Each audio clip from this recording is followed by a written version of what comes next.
अब हम उस राज्य को समझते हैं जिसे आगे जाकर राम राज्य कहा गया। अभी तक वहाँ के राजकुमार हैं श्री राम, और वह उस राज्य को बहुत गहराई से देखते हैं और समझते हैं। आगे जाकर जब उन्होंने अपना राज्य स्थापित किया तो इन्हीं सिद्धांतों को आगे बढ़ाया।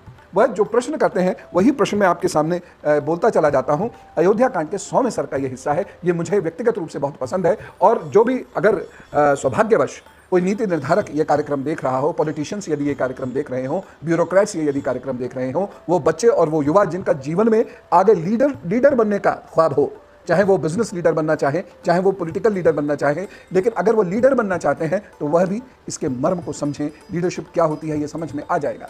मैं प्रश्न शुरू करता हूं जो श्री राम जी भरत जी से पूछ रहे हैं, और देखिए उसी में शिक्षा है।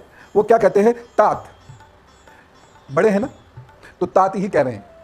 तात, क्या तुम सदा धर्म में तत्पर रहने वाले विद्वान ब्रह्मवेत्ता और इक्ष्वाकु कुल के आचार्य महातेजस्वी वशिष्ठ जी की यथावत पूजा करते हो? वशिष्ठ जी पूजनीय हैं क्योंकि कुल गुरु हैं, प्रमुख सलाहकार हैं, राज्य के प्रमुख सलाहकार हैं।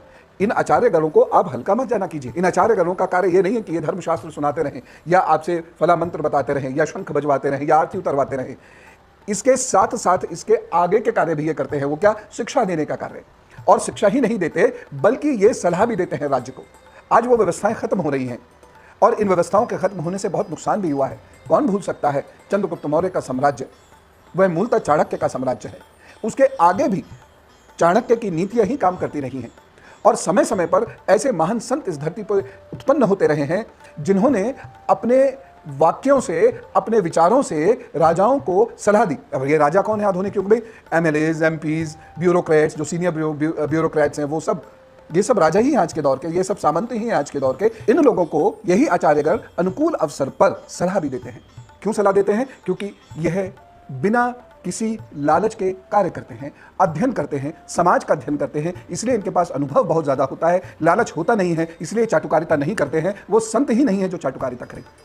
और यदि कोई व्यक्ति किसी संत से चाटुकारिता की उम्मीद करता है तो वह जाए एक चुल्लू में पानी भर ले, क्योंकि संत चाटुकारिता नहीं करेंगे, क्योंकि वह सत्य को सत्य कहने की शक्ति रखते हैं।